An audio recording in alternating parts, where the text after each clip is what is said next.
Hey, Hi, I'm Alex, and I'm Val. and we're here to close out season 4 Yeah, of The Sopranos. of The Sopranos. We watch The Sopranos, We do, and then we come here, and we talk about it. we talk about it.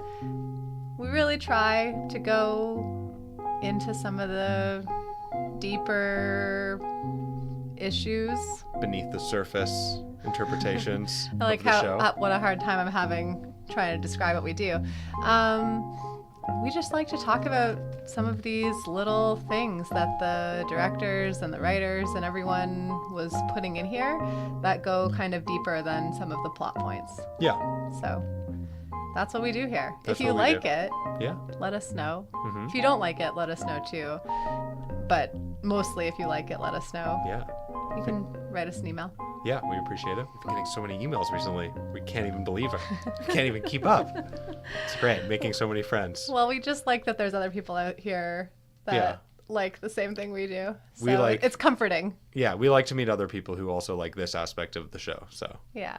And if you do have time to write us a review, that also helps us a lot. It makes us feel really good about ourselves. Yeah, in the iTunes store, it makes us feel better and Yeah. helps people find it, and also makes us feel better about ourselves. Yeah. It's mostly about our It's self-esteem. mostly about our self-esteem, which is very lacking. Yeah. Yeah. But yeah, so we're going to talk about the season finale of season 4, Whitecaps. Hmm. And there's a lot to talk about. There is a lot to talk about. It's a pretty major episode. A lot of people reference this as a pretty pivotal point in the series. I hear it in a lot of top 5 episodes lists for a lot of people. So it's one I was really looking forward to talking about and getting to. It was one I was very nervous about talking about and getting to. In what way? In many ways? In many ways, it's a tough one for me to watch. Hmm. It is. I mean, I'm sure for a lot of people, but like Yeah. as a kid whose parents got divorced, Hmm. there's some really tough moments for me. But then there's just a lot. There's a lot that ties into moments from throughout the series that we've already had.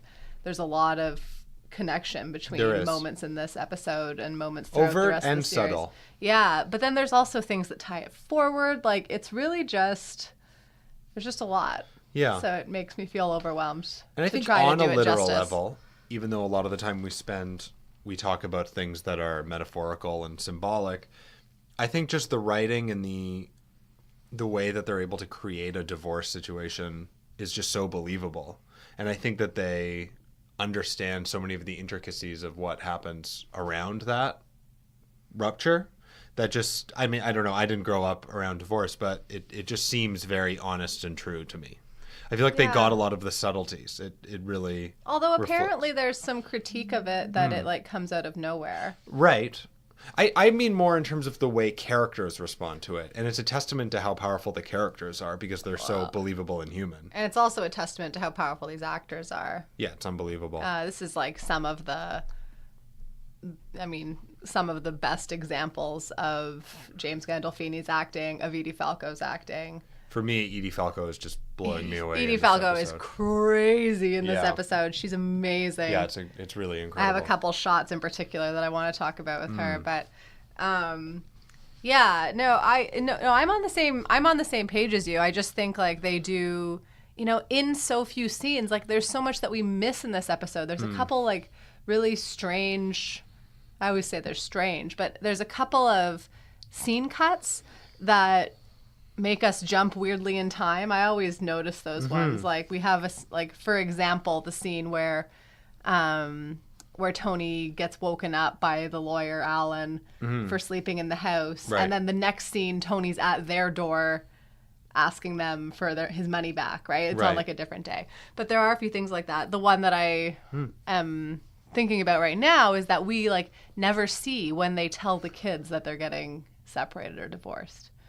Right? So to tie back into that, like we have this whole sense of kind of this process that's been gone through. We don't see them go to lawyers, but they do Right. go to lawyers. We don't see them tell the kids. We know that happens, but we can really fill in the blanks Yeah. around it just based on the writing and the acting. It's Yeah, and it's interesting what scenes they do choose to focus on. I mean, that could have been such a trope, such a predictable sequence of events to see Tony take Alan's advice and go to all the lawyers. And how many times have we seen that in a million different TV shows? But they just let our brains fill it in, and it's actually really amazing. It's completely unnecessary. It accomplishes the same thing, and we know what's happening behind the scenes there. Yeah. So I don't know how we want to tackle this one, really. Yeah, for me, I kind of wanted to start. One thing of interest was just the very first shot to me, and I think that it sets up what kind of an episode it is. Yeah. Because we see Carmela, we see her looking sick, and we see Tony out of focus. And then we hear Tony exasperated, kind of breathing. Carmela saying, I didn't ask you to come here. But that lack of focus on Tony is actually so kind of exceptional for this show because typically the focus is on him. And I feel like this is really Carmela's episode. And this episode is about her, and she's actually kind of in the driver's seat for what's happening right now. And we've been kind of tricked into thinking that a lot of the drama at the end of season 4 would revolve around the New York, New Jersey mob wars, but it's not. And in fact, they're constantly teasing us with what's going to happen. But at the end of the day, this episode really revolves around Carmela, and she's the one in focus. And I loved actually how they reflected that in the camera work right away in the very first scene. Well, I just love, I don't know, there's something, there's some kind of mirroring going on here. For both Tony and Carmela, their emotions and their lack of kind of being able to deal with their emotions makes them physically ill. And so it kind of reminds me of when Tony was seeing Dr. Cusimano about his panic attacks even, right? Yeah. Like there's something like the way in which these characters deal with their emotions is not functional. Right. For neither of them. Right. Right. And I talked a little bit in our last episode, I think, about kind of, for me, how the Furio thing is pretty weird. Like, or pretty, you know, like understandable. I could get there, but it's not indicative of Understandable. I mean, totally understandable. When Have you Furio seen his ponytail? when Furio wears that red silk shirt.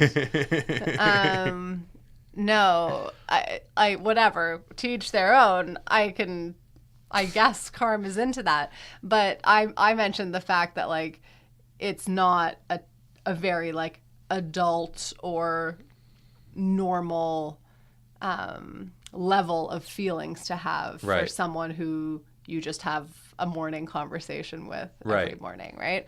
And that kind of continues there, right? Like Carmela is still like physically ill, right? She's still like rolling around in her bed, and she's, you know, being brought to the doctor, and they don't know what's wrong with her, right? It's just her emotional state that's making her sick. But so for me, that really like does mirror Tony, and it shows me how both of these characters really struggle with being able to express themselves and their emotions. Yeah. We get to see, and of course, and yes, and like, and I think you're right. This episode is focused on Carmela and kind of her decision making in this. But there's some moments here where we get glimpses kind of into their past and things like that too, that kind of give us a little more insight into like Tony and Carmela as a couple, Yeah. and kind of how they got to where they got to, you know? Yeah. It's interesting the form too, where we're starting off to believe that they're moving somewhere healthy and they're actually getting over this Yeah. this kind tension of or- depressive yeah. episode for Carmela, and that Whitecaps will work in terms of cheering her up, much in the same way that the jewelry that Tony has bought Carmela in the past has. It's this It's just larger like gift. another emerald ring. It's just like another emerald ring, but we get the impression that it is a positive thing, and we see their dynamic playing out, and Carmela wakes up in the middle of the night and kind of subtly reinforces the decision making so that they will actually get the place. And it seems like everything is progressing in a way that we could have imagined, but it doesn't, and all hell Yeah. breaks loose, and it ends up somewhere so different than we would have thought. Yeah, she does say that more is lost by indecision than by wrong decision. Right. Which is an interesting, I don't know if I agree with that. Well, it's interesting because Tony references it later, and it's interesting because in the last episode, little Carmine, when he's talking to his dad, is put off when Carmine appreciates Tony Soprano's decisiveness, and then Carmine actually feels jealous of that, which I thought was interesting. Yeah, That his interesting. decisiveness was something that was just commented on in this show. Yeah. No, it is. It is interesting. And like you can see where Tony's coming from, right? That's how in Tony and Carmela's relationship, that is how Tony knows how to solve problems, right? It is by buying her something or buying jewelry, and he does make those decisions, right? Yeah. He interprets it. We see in their fight later on, like he interprets it as like that's what she always wants, right? They've just established these patterns in their relationship. But I love that we get that little glimpse into them. Like he talks about when we were piss poor, these were the biggest caviar dreams we could come up with. Yeah. Right? They've just gotten into these patterns where like neither of them are the person that they thought they were with. Right. Or neither of them are with the person that they thought they were with, rather. And neither of them have been able to adequately communicate what they want. Right. And so it results in this kind of like there's a lot of mentions in this episode of like being terminally ill, and illness, like that kind of language. And so for me, that's what it is. It's this like sickness. It's this like cancer kind of thing. Interesting. Yeah. Sickness and cancer. We have the buyer actually of the house being this doctor, which I thought was interesting in terms of like he's a lawyer. No, he's a lawyer who owns it, but the buyer who they kick out. Oh, right, Dr. Kim, yeah. And then Tony makes the comment, well, I wouldn't want to be the guy that he's going in for surgery on. I thought that was interesting, just in terms of them kind of passing on this destruction through their behavior. The fact that Tony offering this cash deal and Alan going along with this and passing it on to Dr. Kim at this last minute is actually not only destructive to Dr. Kim directly, but somebody else who is an innocent bystander, really. That there's this collateral damage, which I think is such a theme of this show, that the actions of these characters, even if they seem in good fun or whatever, or they're beneficial to the people that we see, there's often collateral damage that's impacting other people. Yeah, well, and interestingly, like, I thought that line where Tony says, you guys will inherit this, or you guys will inherit this one day. Yeah. That also reminded me kind of like biology, right? Like, of course, we can think of inheritance in terms of money, but we also inherit our biology and our ways of going about the world, and our psychology, is inherited by the way we're raised and stuff like that too. So I did think that was interesting, right? And because we do focus also a lot on AJ and Meadow in this episode, and so to kind of see that collateral damage, but also that impact that they could have going forward, right? Meadow even mentions like, if Finn and I have kids, I don't know if I want to, but I imagined it to be this way, right? And so you could already see how this cancer, illness, whatever it is, has these implications on a younger generation. They inherit that stuff too. The other medical thing that's kind of interesting, right, is like the talk around drugs, right? Like Christopher getting out of rehab and, Tony talking about Advil versus heroin, how people use drugs to cope with these issues that they're dealing with too, right? Yeah, I don't know. There's something in there for me, but I can't quite put my finger on it. Yeah, again, more uses of cigarettes and cigars for exhibiting control so or many lack cigarettes. of control. Lots of cigarettes. A lot of people out of control in this episode. But Chris also drinking like Coke and eating candy. Yeah. And, so we have all these kind of like... Adriana drinking wine and Chris gets mad at her. So mad. Tony eating salsa. Guiltless salsa. I don't know if that one's related, but I'm a fan of his old... Well, really all of his culinary choices. His ham and mayonnaise. Yes. Or meat mayo. Yeah. But now, is he just eating salsa? Just a jar of salsa. Well, actually, and that's an interesting scene because that's where he hands AJ money, and actually they're framing the shot where you just see guilt. He's just eating from this thing that says, even though it's called Guiltless Gourmet. It's interesting. Yeah. So so there's definitely, this relationship stuff between, I don't know, like illness and addiction and what we inherit from people and what's kind of like, predestined in our biology versus what's environmental, right? What can you kind of, like, what do you have agency to change, and what's kind of there? And in and then coming to grips with that in terms of within a relationship, even outside of biology, maybe these are two people who've kind of made their beds in terms of the people that they've become, and how much agency do they have to change it now, or did they have...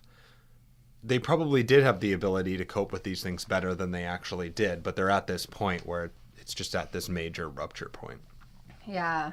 I'm just trying to think some of the scenes that we have between Carmela and Tony, just to kind of go into that while we're here. Yeah. The scene where Tony, she's first throwing Tony's stuff out of the house, and he storms up, and there's 2 times in this episode where he's like about to storm into something, and then we see him kind of catch himself and breathe and not like go at it really angrily. Like at that point he's outside her door and he's like, Carm, what did I do? Yeah. Was it what I said about your dad's psoriasis or whatever? But then we have, Edie Falco being just so incredibly amazing. Like she's pretty deranged, and she goes back and forth between these different emotions, right? Like going from like screaming at him and just being like, get out, to being like, what does she have that I don't have? We get this like amazing profile view of her face and her eyeball. Yeah. Anyways. Yeah. We have while Carmela is confronting Tony, sweat kind of trickling down Tony's brow. So also this aspect of guilt there as well. Like for me, it shows kind of, his knowledge of what he's actually done. And as it kind of comes out about Irina and then Irina's cousin, that sweat, we always see kind of that one piece of sweat kind of falling down his brow, showing kind of his understanding and him sweating over the fact that Carmela is actually tuning into what the reality is. The way that they fight with each other I find so interesting too, and it goes back to something that I think we first brought up in college between Tony and Meadow, where Tony kind of diverts attention from an argument and actually goes on the attack, the offensive against Meadow to kind of shut down an argument. And both of them are doing that so much. Tony saying, at least I never stole. Yeah. To kind of get out of this whole thing, and then attacking Carmela with that information. Carmela then saying, you sound demented. They're both liars, right? And they're both deflectors. Yeah. In that moment. When Carmela says, you sound demented. Yeah. It's so good. Mm-hmm. She's right in his face. Sorry. There's so many moments of Edie Falco in this one that are it's just absolutely incredible. It's some of the best acting I've ever seen. Whew. Yeah, we also have scenes with like Meadow being upset with Carmela too, right? Like she's like, how could you eat shit from him for all these years, kind of thing. And we see her complexity, just like we see Carmela kind of like vacillating between these, being sad, being angry, being, like aggressive, right? We see Meadow doing the same thing, right? Like blaming herself, feeling bad for Carmela, saying, how could you, eat shit from him for so many years? There's a funny connection, actually, with her saying, how could you eat shit from him for so many years, in comparing that to when Carmela's talking to Irina and calling her a piece of shit, and then Irina owns up saying, I am a piece of shit, and then they have this weird conversation about life being a butthole that poops out shit. Yeah. For lack of a better term to talk about it. But yeah, just that whole connection there, actually. Yeah. Of what Carmela has overlooked for all this time, and who Irina is, and how she sees herself, and how Svetlana sees herself in her relationship with Tony, and how that's different too. How the fact that Svetlana is the straw that broke the camel's back is interesting, because it's actually a very different relationship than the other relationships Tony's had. Yeah. In fact, it isn't even really a relationship. Yeah. It was kind of a fling, and she's uninterested in Tony. Yeah. And then it's interesting, but Tony uses it as this, again, also for him, as this straw that broke the camel's back, to be like, I just wanted to talk to someone who was interesting. Yeah. And then Carm has that great line saying, what about all the other pigs you had your dick in? Right. You hypocrite. Right. That was a great line. It was a great line. Yeah, just trying to like go through my. I was very frantically writing my notes. Yeah, I don't. So like, I can't quite figure out like what it is for Carm that this was the thing that did her in, and I think it is like we've seen her this season go through this like really big change and this transformation, right? Like we kind of had it starting last season where Meadow leaves home and, you know, she's kind of starting to come to terms with some of these things. But then it continued this season with the Furio thing and with getting her real estate license. But I can't quite figure out what it is. She talks about like the fingernail, the fake fingernail that she puts. And I don't like, that's not Svetlana's, right? No. It's Valentina's. Yeah. And so she's kind of like melding these characters together all into one. You know, it's Irina who calls and gives this information, right? Yeah. So she's tied into it too. She's always calling and causing drama. That's right. Irina. I don't think I ever like tracked that in past Yeah, she messes up a lot of things for them. viewings. Yeah, she's just always like calling the house or calling the boat.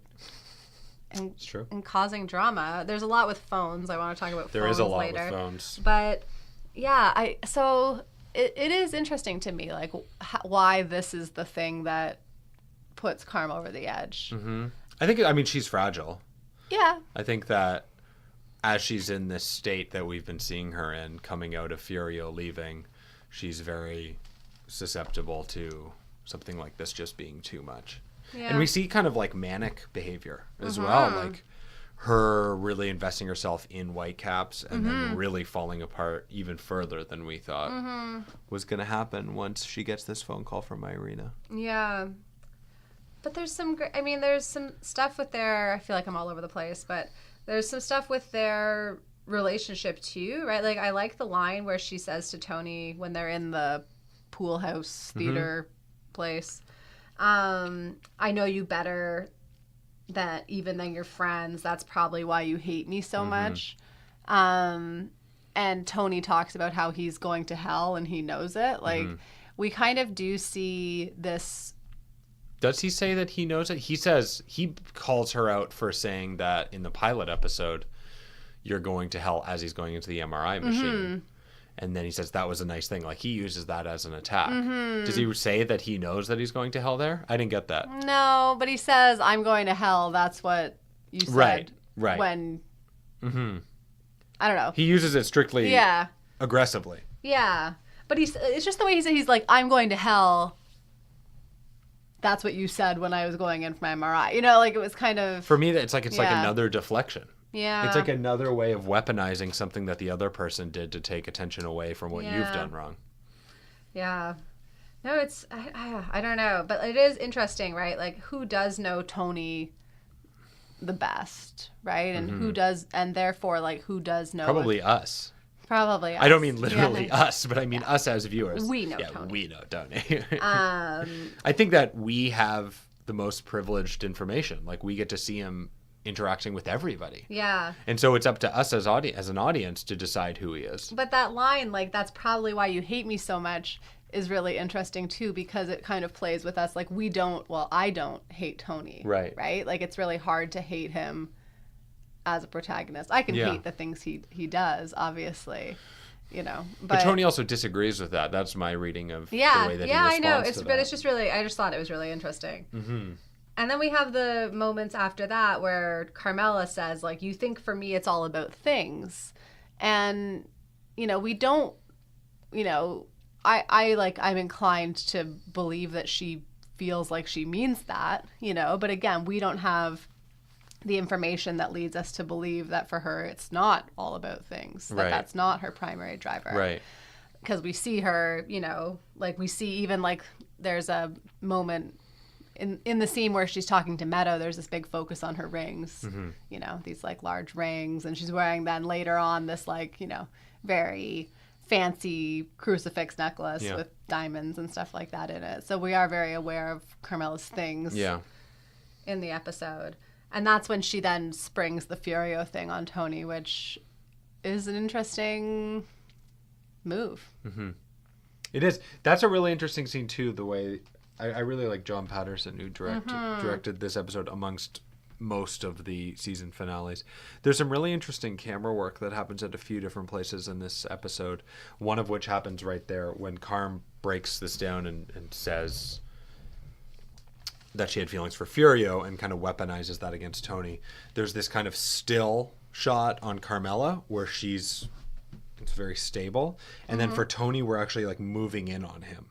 And as the information comes out and it's been weaponized and she is saying this against Tony, we kind of see the shot moving into Tony. And when we think about where we've used those close-ups and zoom ins on characters' faces throughout the course of the show, typically it stresses importance or a realization. So I think it is like a pivotal moment for Tony. Like, the weaponized attack does work. He actually is off-put. He is hurt by it. Well, just like when Meadow says, "Is this about Furio?" and we have the zoom in on Carmela's face. Just earlier. like when Junior to Bobby is saying, "Go look for that envelope," after he breaks him up with Janice, and they're looking really happy. So I think there's something to that. Actually, they use that shot of the slow pan in on a character after somebody exhibits some cruelty. Yeah, interesting. Sorry, I'm looking at my notes. There's a lot to talk about. I know, it's really hard. I'm not organized with my notes. There's a lot of greenery. I feel like they're using a lot of their old symbolism. There's a lot of greenery behind windows. We see a lot of that. We see a lot of trees. We see a lot of water. And I think that we have bridges. We have bridges even. Yeah, they're really drawing things back to these symbols of the eternal and death and the afterlife. There's even shots like... There's the phones. I'm thinking there's a lot of phones, yeah. In fact, like some examples, we'll talk about the phones after. Even some... Okay, so I'll leave phones for later, but even some things with, for instance, with the greenery, when Tony calls Melfi, there's greenery behind the window. I'm just grabbing one. There's that great Rashomon shot. There's a Rashomon shot where they go straight onto the sun, which was revolutionized by Kurosawa in his movie Rashomon, so that they're kind of using that. And then there's the Tony in the recliner, like surrounded by water, surrounded by trees. Yeah. There's the wind through the trees. Some of these scenes actually with the trees are happening right after death scenes. Like that's right after Chris's bridge meeting, which again, bridges. I mean, it's just like you can just kind of like follow these and you're like, holy crap, they're using these things all over the place around these scenes of death and the afterlife.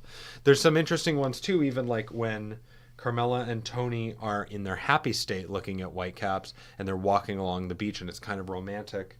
We get a shot of water right before we see their feet walk through it. Washing up.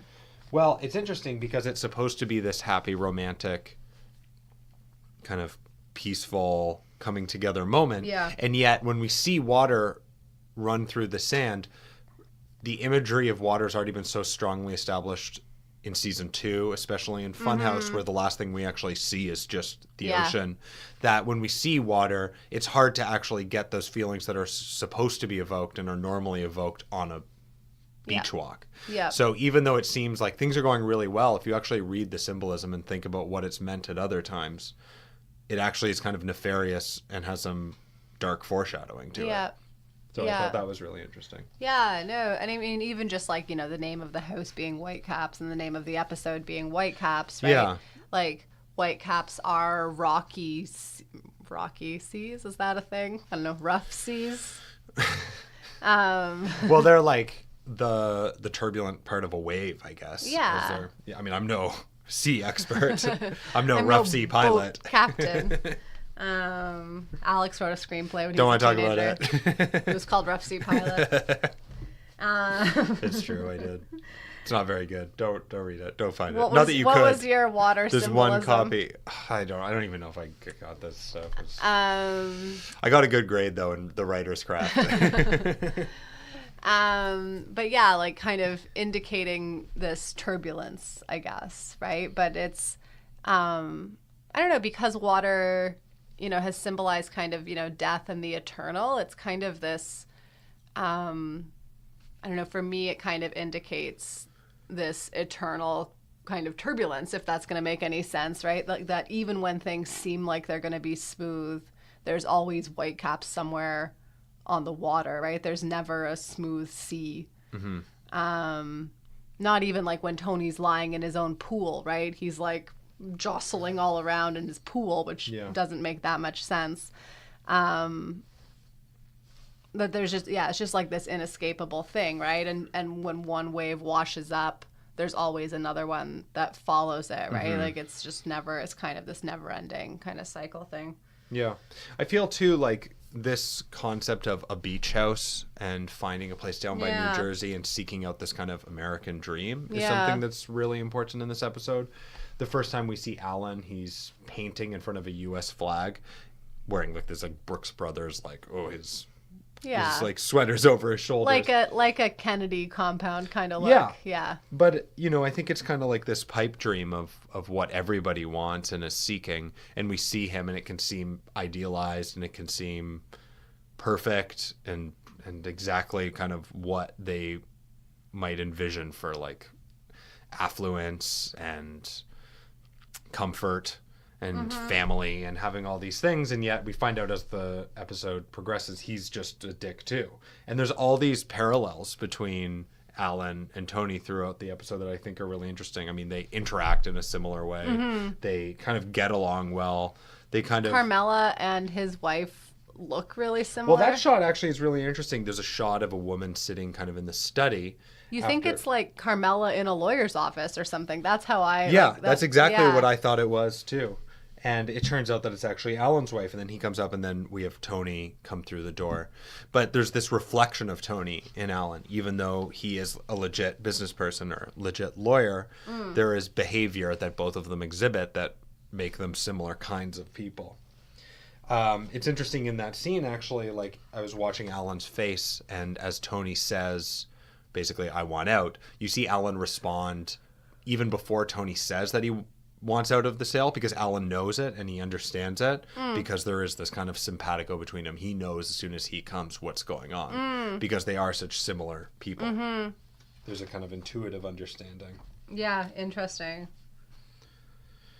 Yeah. What about phones? You were talking about phones. Well, actually, I had one other... I don't want to talk about phones yet. There was one other thing that I wanted to get your opinion on, and there was a lot of emphasis on like feet.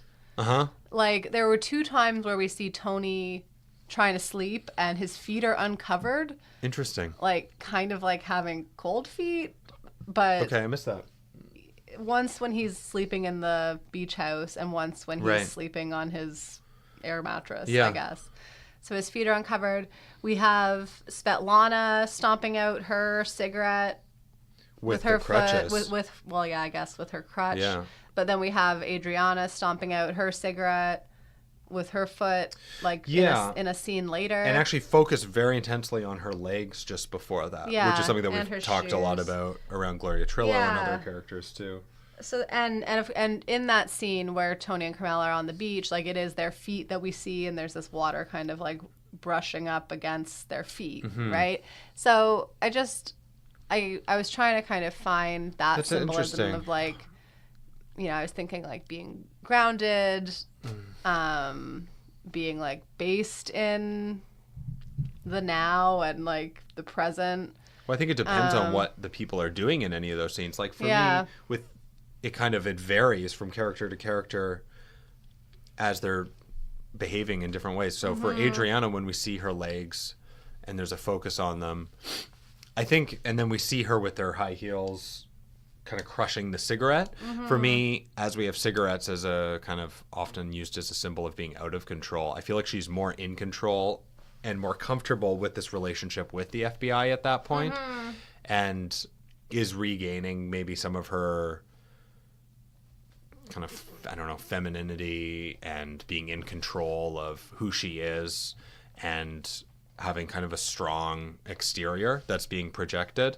Yeah. And as she is crushing the cigarette, it's a lot more in control than where we've seen her smoking in the past or compulsively watching TV or having IBS. Like, it's very different. We're ending off season 4 where this is actually not that out of the norm anymore. Yeah. And we have to question what that's going to mean in season 5 if she's now becoming comfortable working with the FBI. Yeah, but even like, I don't know, that scene with Agent Sanseverino is really weird because she's off-put by something that Adriana says. Like, it's about like kind of around the time where she asks, like, is the wedding still on then? Right. And I think, like, as you know, Aid's feeling more in control, but also like the agent is starting to see her as more and more like a person too, right? Like, and kind of has some empathy for her, Right. whereas beforehand she was just kind of like a tool. Right. And I think like she's seeing her more as a human and a person. Yeah. So I don't know. But there was definitely a lot on feet, so I just Yeah. had to... No, that's interesting. Yeah. And well, if any of you have any feet theories, let us know. Yeah. We love theories. Feet theories. Especially feet There's theories. also, just to, as an aside, I like the comment about how Vito was calling Aid every day to see if she needed anything. Right. For any of you who Yeah. know where we go with Vito. Yeah. Wow, what a skis. He's just after all these ladies. Yeah. He's always gunning for the ladies, that Vito. He sure is. But yeah, phones I wanted to talk about. Mm-hmm. You know, so we have this common theme, like I mentioned a little bit ago. We have this common thing of Irina making a phone call late in seasons and kind of shaking things up, right? We have her do that in... Well, and Gloria, maybe not making a phone call, but showing up with Carmela, too. Like, there's, like, these Gulars kind of showing up and infiltrating the like family in the unit. I forget the first instance of it, but it's when she calls the house and the housekeeper picks up the phone, the Russian-speaking housekeeper. Right, the Polish one. Oh, right, that's right. And, you know, so it kind of, like, is infiltrating into the family space, right? Then we have her in... A Knight in White Satin Armor calling the boat and Gloria picking up, and that's when kind of things start to go bad and she throws Tony's I don't know gift. if that would have been White. I know the episode you're talking about. I don't know if that exact exchange between Gloria and her happened at Knight in White Satin Armor. I was looking at my notes. Oh, okay. Yeah. I thought that was not White Knight Satin Armor was season. Anyway, it's okay. Some small things. Anyways, whatever. When she calls the boat and Gloria picks up. Mm-hmm. And then we have this one now. I think those are the only 3. Maybe there's another time where she calls. Yeah. But, yeah. Yeah. That's all I wanted to say about Irina.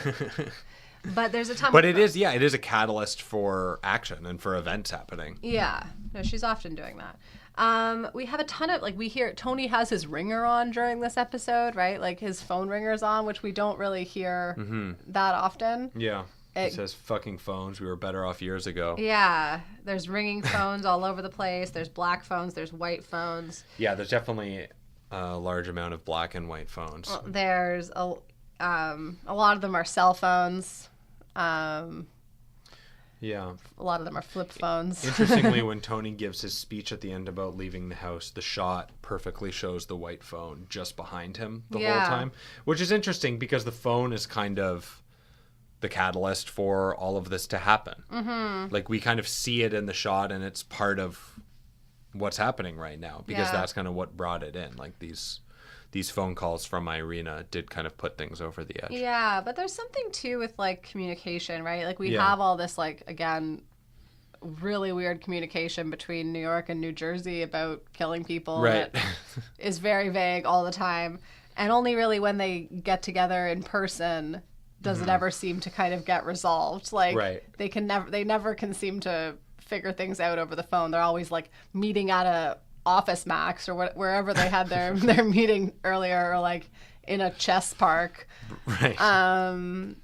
In order to get things resolved there. Also, since we've been watching mafia documentaries now, how accurate is this that Tony would go and whack a boss of a New York Five family? He chose not to. I know he doesn't, but shouldn't that be passed by the commission of the 5 families? Maybe. Tony calls Melfi, right? We're like, Melfi. She appears. We didn't. But then there's no communication. There's no communication. She even tries to star 69 him, which I don't think still exists. That's true. I don't know. I don't do that very often. Yeah. Well, I used to. Like you used to if someone would call your house and you missed it. But I don't think that exists anymore. Right. But well, now you can just see who called you. Well, that's the thing, right? Like we don't have that anymore. But there's no it's impossible to establish communication between the two of them. Right.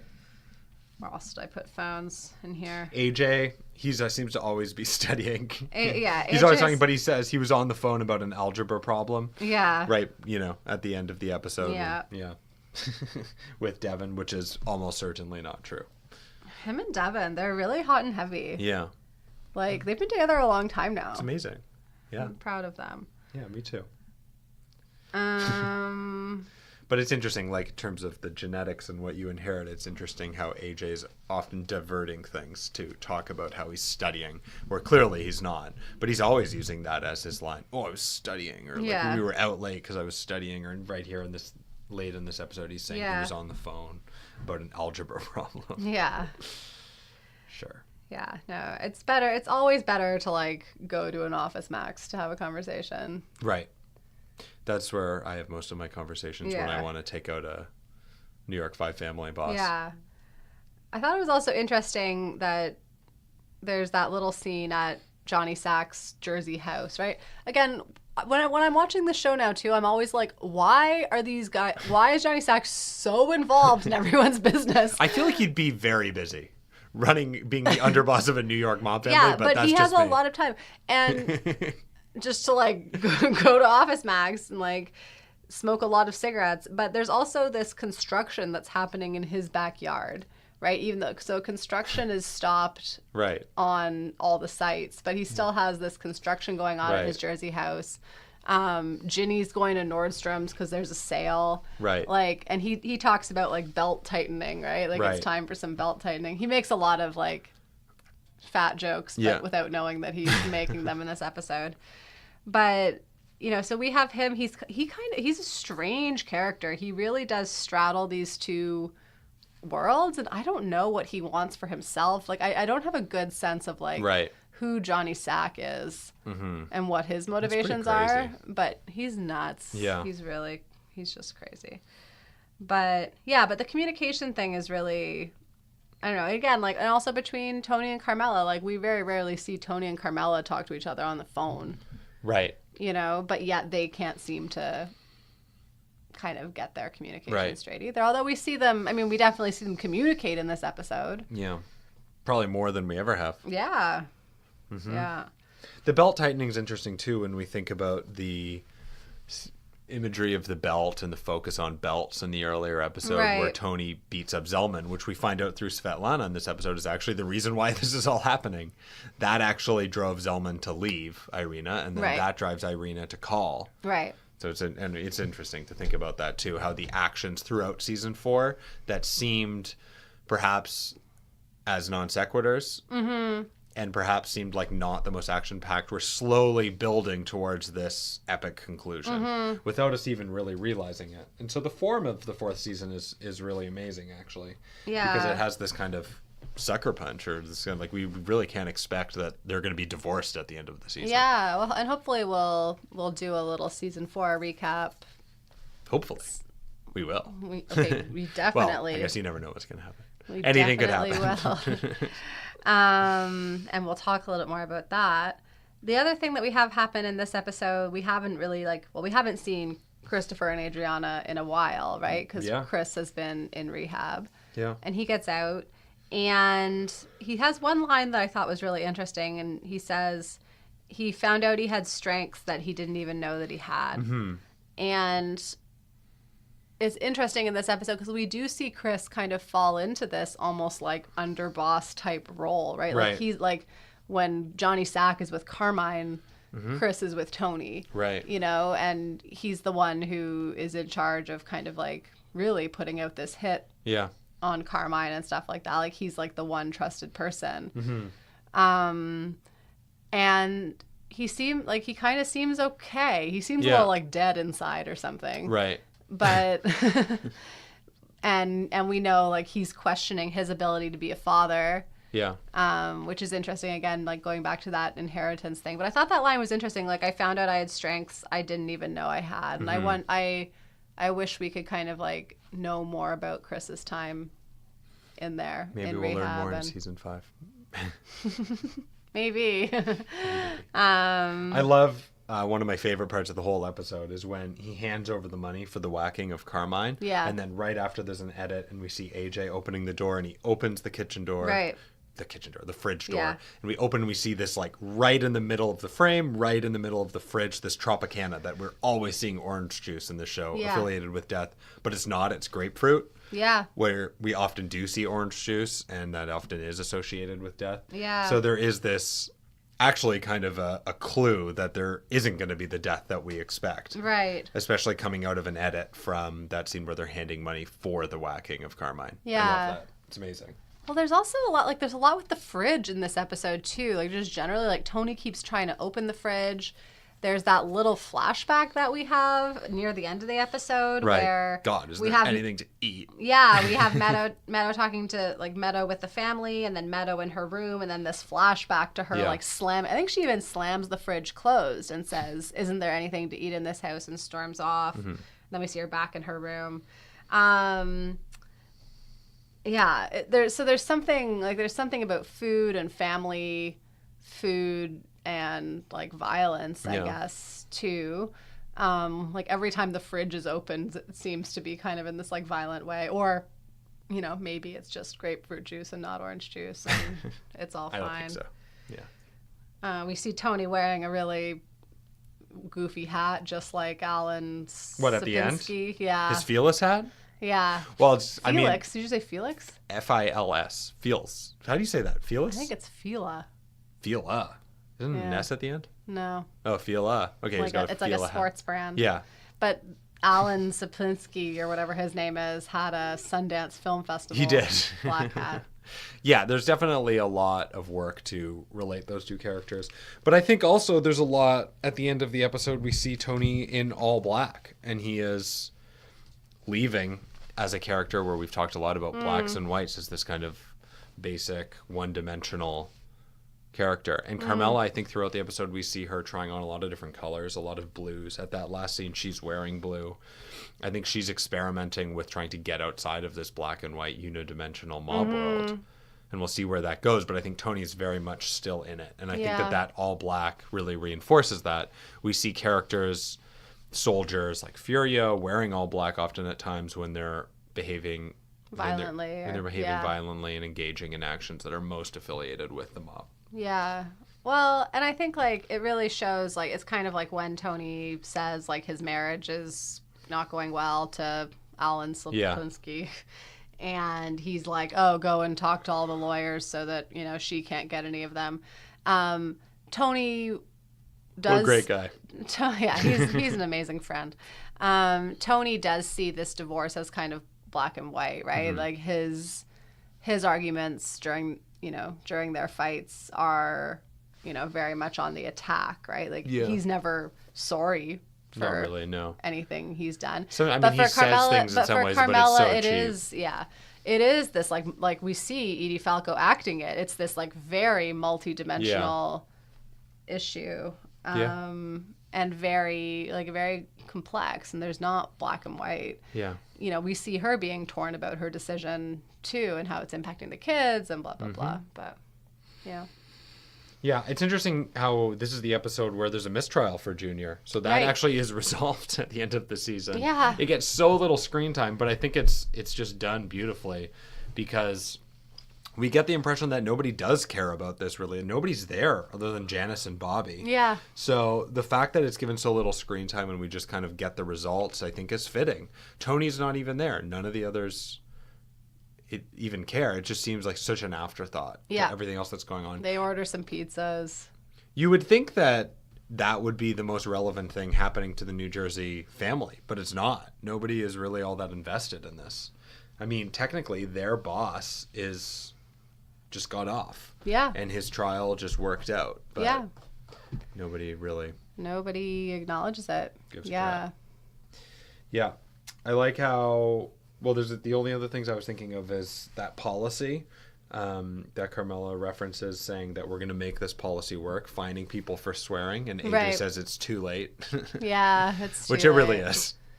Yeah, and in some ways, like, you know, getting Whitecaps, like, is that too late for Yes. this family? Yeah, yes. The answer is yes, it is. Okay, well, yeah. And the other thing I liked is just at the very end, talking about collateral damage towards Dr. Kim, there ends up being the same kind of damage towards Alan and his wife. And it actually, as Tony and Carmela's relationship breaks up, there's a toll on Alan and his wife's relationship. And that's kind of passed off to the two of them, which I thought was really interesting. Do you think he gives Tony his money back? Yes.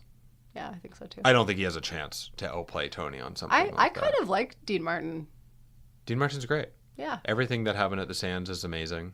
Yeah. And if any of you are listening to this podcast and you haven't avidly listened to Sinatra live at the Sands, go listen to it.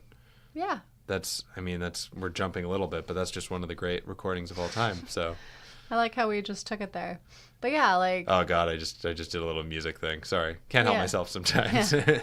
but yeah, you know, I think it's a good technique. I like when you see the guys taking the speakers out of Tony's Yeah. room. And you don't you're know like, why. Where are they you going? think that they're moving or something. Yeah, it's funny. But that's interesting because you think that he's moving, that he's being an adult, he's finding a space, but it's this like childish, violent attack Yeah. on somebody's state of mind. I also love how it's this appropriation of I Love Paris, changing it into Las Vegas. It's this kind of mob affiliation that's now being thrown at them and taking kind of like the ideal pristine image of Paris that Cole Porter talks about, and then just turning it into Vegas and then throwing it at them. Yeah. It's a good choice of song. I liked it. Well, then that kind of like goes into the outro, but then we do have that beautiful song, that I Have Dreamed song from A King and I, that plays out over the end. And that's like one of the most beautiful songs, and it's very romantic. I don't really know how it fits. Often Read Sopranos Autopsy. He has a theory. I don't know. Often I find the Sopranos team to really like hit you over the head with their musical choices at the end of the episode. It'll be like way too literal for me sometimes, often. But this one, I don't know, this one kind of threw me for a loop. Yeah, I liked it. So I liked it a lot. yeah. Kind of like, I like that it ties into dreams. Yeah. And, you know, yeah. Anyways. Excited for season 5. I'm very excited for season 5 and also very nervous for season 5. There's a lot that goes down in season 5. I'm excited for Steve Buscemi. We get to meet Steve Buscemi. Also, we just watched Trees Lounge, which attracted David Chase to Steve Buscemi. And because, also had so many characters who were also really, at the Sopranos. really amazing. So Steve Buscemi, I guess, wrote and directed and acted in this movie. But like Michael Imperioli's in it. Yeah, a lot of people Carmela's from Sopranos mom are is showing in up in it, and it's an amazing movie. It's just so well done. It's so well crafted, and you can see why Steve Buscemi would have been brought in as a director and ultimately as an actor in the next season, and why how he could have impressed somebody like David Chase, who is so impressive himself. But there's elements of that movie that really remind me of this show. It's great. Well, there is a lot like with some of the symbols. Yeah. Definitely like trees and stuff like that. Yeah. Happen too. So maybe one day we'll get our movie podcast going and we'll do a Trees Lounge one. But until then, thank you for listening. Yeah. Happy end of season 4. Happy end of season 4. A very happy end of season 4. A very happy, a merry end of season 4. We will be back with a season 4 kind of Recap. overview thing. We'll still Not have a to figure recap. out what we want to call those. Because this season did have really a different Interesting form than some of the other ones. And then, I don't know, we might just jump right into season 5. We'll let you know. We sure will. We'll let you know. All right. See you then. Okay. Thanks for Remember to listening. email us if you want to talk to us about stuff. Yeah, we like talking about stuff. Okay. Bye. Bye.